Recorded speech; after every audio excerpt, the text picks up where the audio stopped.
All right, finished up my lesson with Lowell Fisher, and we're just gonna go over it here. I'll put this in front of me here, but we talked about key points with the driver.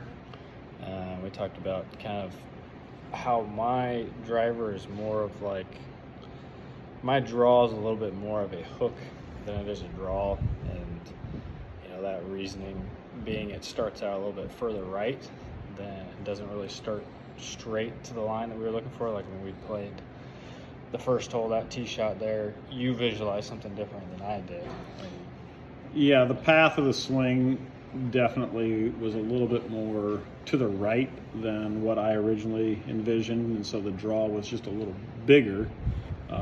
Worked out fantastic. It was a great tee shot, but that leads into where Zach says he struggles, is that sometimes the two-way miss comes out, and that occasionally he'll get that push, and they're just a high block, and when it doesn't come back.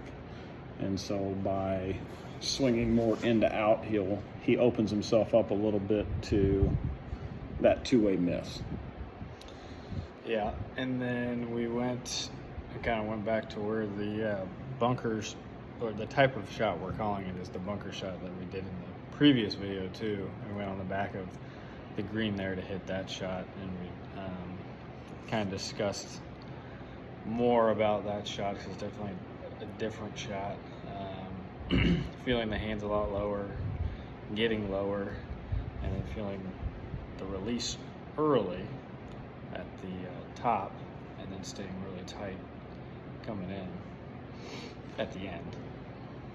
Right, and that's when we started that one. The reason we chose that bunker shot was to create a little bit more height, a little bit quicker, to get yourself out of a pop bunker, or at least a bunker with a steeper lip to it, so it didn't feel like he was just blasting it out to the back side of the green and then trying to two-putt coming back, giving himself a little bit more control.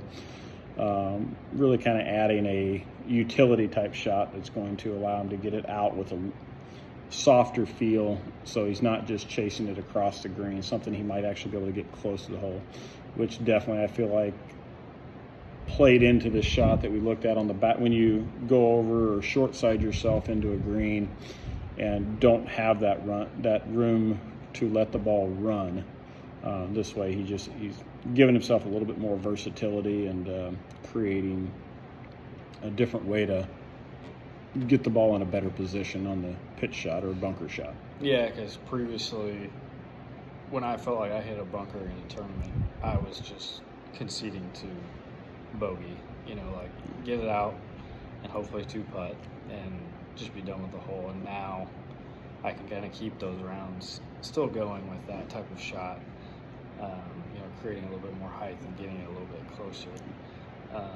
And then we talked about practicing that shot would be more of not having a target at all.